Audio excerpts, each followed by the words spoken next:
Saudara, kasus penipuan berkedok pre-order atau prapesan jual beli ponsel oleh si kembar Rihanna dan Rihani terungkap. Polisi menemukan setidaknya ada 18 laporan penipuan yang menyeret keduanya. Tak tanggung-tanggung, kerugian mencapai 35 miliar rupiah. Lantas dikemanakan dana-dana milik korban? Berikut laporan jurnalis Kompas TV Intan Azhar untuk Anda. Kita akan dalami karena selama ini kan yang bersangkutan ini selalu bertransaksi menggunakan perbankan.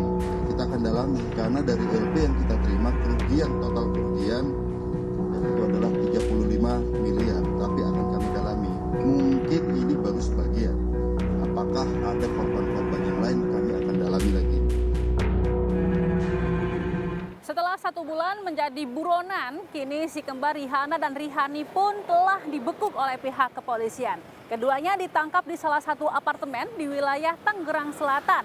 Korban dari para si kembar ini pun beragam, mulai dari para reseller yang tertarik dengan penawaran menarik di akun sosial media mereka hingga para anggota keluarga. Menjadi buronan, si kembar Rihanna Rihani pun ditangkap pihak kepolisian. Penangkapannya menjadi titik terang setelah drama keberadaan mereka tidak terendus oleh publik.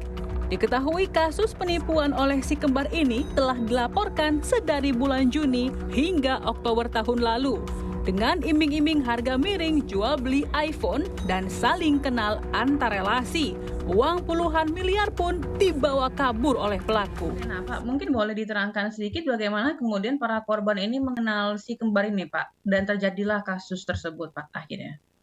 Ya, pada awalnya sih kan mereka itu ada yang teman kuliah, ada juga yang suaminya itu satu pekerjaan sama si kembar ya. Dan mereka semua itu hampir semuanya itu kita bilang bahasanya warga Pamulang City. Karena pelaku itu tinggal di kawasan Pamulang Ciputat. Kemudian korbannya juga orang Pamulang Ciputat juga semua, Mbak, gitu. Jadi yang saya pegang tuh kan ada 8 orang ya sejauh ini ya. Itu yang nilainya itu 16 miliar. Gitu, Mbak. Nah, pada awalnya kan mereka menjual itu pada teman-temannya. Ya. Dan itu betul. Jadi misalkan harga iPhone 2 itu 20 juta, dijual sama si Rihani itu harganya cuma 18. Betul. Nah, karena betul itu, ada barangnya. Nah, maka si Rihani itu ngomong ke para perantara itu. Kalau ada yang mau beli iPhone ya dengan harga lebih murah, kasih tahu gue deh. Gitu ya. Lewat gue, entar gue beliin barangnya gitu. Berapa tenggang waktu yang dijanjikan kepada pembeli untuk kemudian dapat mendapatkan iPhone tersebut dari informasi disampaikan oleh Rihanna Rihani kepada korban ini, Pak, kepada korban? Ini, Mbak, pada awalnya kan ketika pesanannya masih puluhan sampai ratusan, itu kan memang pembeli hanya menunggu waktu paling lama 2 minggu. Tapi ketika jumlahnya udah jadi ribuan, itu udah mulai tuh si kembar itu dengan 1001 alasan lah ya, bilang bahwa barangnya masih belum datang dan sebagainya gitu. Jadi yang akhirnya ketika udah sampai 2 bulan nggak ada kepastian, maka para pembeli itu ya datang, Pak, datang menggeruduk korban ya si perantara itu, dan mereka bersama-sama mendatangi rumah si Rihani yang Diketahui sebelumnya bisnis skema Ponzi menyeret para korban si kembar. Namun Odi Hudianto selaku kuasa hukum korban menolak hal tersebut. Menurut paparannya, kliennya hanya menjadi perantara, melakukan jual beli iPhone dengan skema menuai keuntungan dari penjualan tersebut. Tidak ada akad atau perjanjian yang terjalin di antara kliennya dengan si kembar. Dari mereka semua ini reseller ya, Pak, ya berarti? Gini, Mbak, saya nggak sepakat ya penggunaan kata reseller ya. Karena mereka sifatnya cuma perantara, Pak, atau mediator gitu. Mungkin boleh diterangkan secara detail, Pak, terkait dari hal tersebut agar tidak buram, Pak. Begini ya, artinya gini, mereka hanya menjadi jembatan bagi para pembeli iPhone yang ingin dapatkan harga iPhone dengan murah. Jadi mereka bukanlah sindikat dari si Rihani, bukan. Mereka hanya dapetin semacam jasa lah ya, jasa atau komisi dari pembelian iPhone dari para pembeli. Dan itu ada akadnya, bahwa mereka mendapatkan jasa dari pembelian satu iPhone. Ada yang 3.000, ada yang 4.000, ada yang 5.000. Jadi sekali lagi ya, mereka nggak dapat keuntungan apapun, manfaat apapun dari si kembar. Mereka hanya dapat manfaat atau jasa dari si pembeli iPhone, gitu, Mbak. Jadi kami bilang bahwa mereka bukan reseller tapi hanya sebagai perantara aja. Artinya barang ada di mereka atau tidak, Pak? Barang ada di si penjual, si kembar. Jadi begini, begitu si pembeli itu setorkan uang lewat transfer ke rekening para korban atau si perantara itu, maka langsung uangnya itu disetorkan ke Rihani. Nggak ada uang itu yang disimpan, ditahan atau digelapkan oleh para korban ini, Mbak. Gitu. Dan para korban hanya mendapatkan komisi saja, seperti itu ya, Pak, berarti ya? Benar, Mbak. Dan itu juga menjadi tanggung jawab si korban ini ya. Jadi walaupun mereka bukan menggelapkan uang, tapi ada sebagian mereka yang berupaya untuk bisa balikin uang kepada pembeli. Ada yang jual rumah, ada yang jual mobil, ada yang pinjam uang ke keluarga dan tetangga gitu ya, atau pihak bank gitu ya, supaya si pembeli ini nggak kecewa gitu. Berdasarkan penyidikan pihak kepolisian, polisi menemukan kedua pelaku menjalankan bisnis seperti skema Ponzi.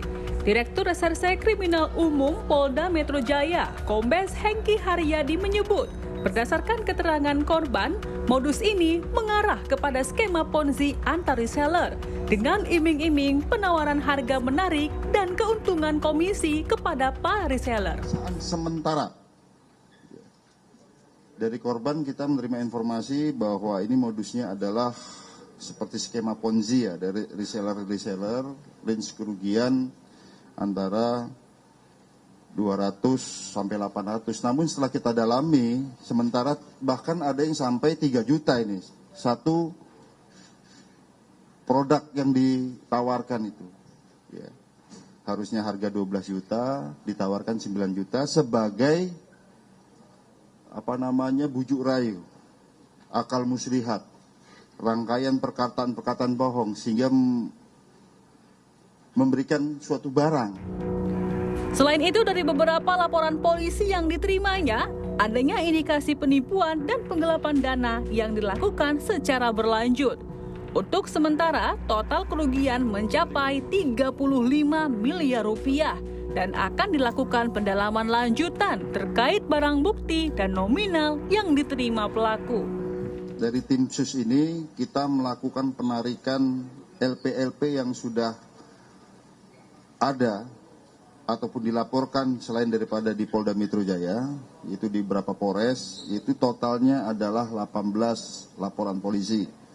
Ini disatukan di Polda Metro Jaya dan kami konstruksikan daripada pasal yang ada. Yang pertama, ini adalah kasus terkait dengan penipuan dan penggelapan yang dilakukan secara berlanjut ataupun forgeset handling, pasal 64 KUHP. Apabila dalam proses penyidikan nanti ternyata ini merupakan mata pencaharian daripada yang bersangkutan ini, ya kita akan terapkan pasal yang lain juga. Apakah 379A KUHP, dan juga karena ini modusnya adalah menggunakan media sosial, kita juga akan terapkan Undang-Undang ITE, ya, pasal 28 Undang-Undang ITE. Oleh karenanya, rekan-rekan harap maklum, ini kita sedang penyidikan awal, yang bersangkutan sudah tersangka dan kita tahan, ya. Namun proses penyidikan kami ini adalah bersifat berkesinambungan, nanti larinya kemana?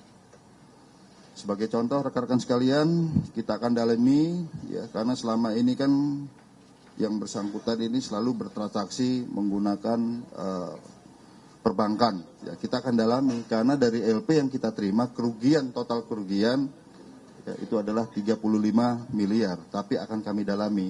Mungkin ini baru sebagian. Apakah ada korban-korban yang lain, kami akan dalami lagi.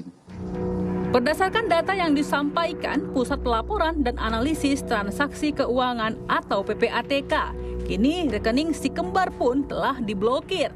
Terbaru berdasarkan analisis PPATK, didapati nominal sebesar 86 miliar rupiah bersarang di rekening pelaku.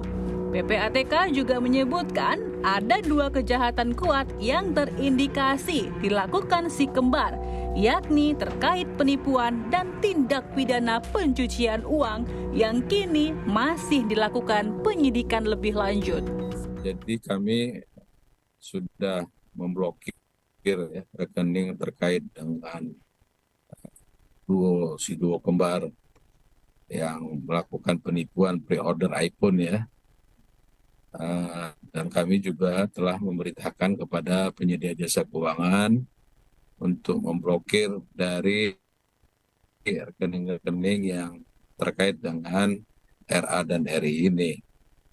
Jadi ada lebih dari 21 ya penyedia jasa keuangan khususnya bank yang kita minta untuk memblokir rekening yang ada.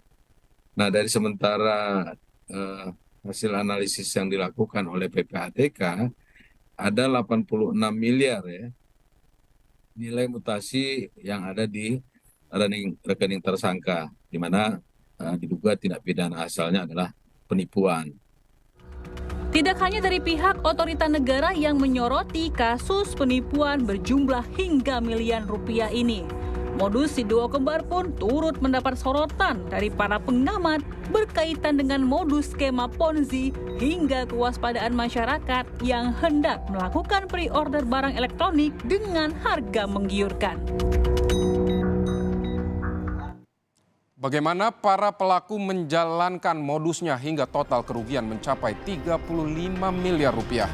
Usai jeda kami akan kembali dengan ulasannya.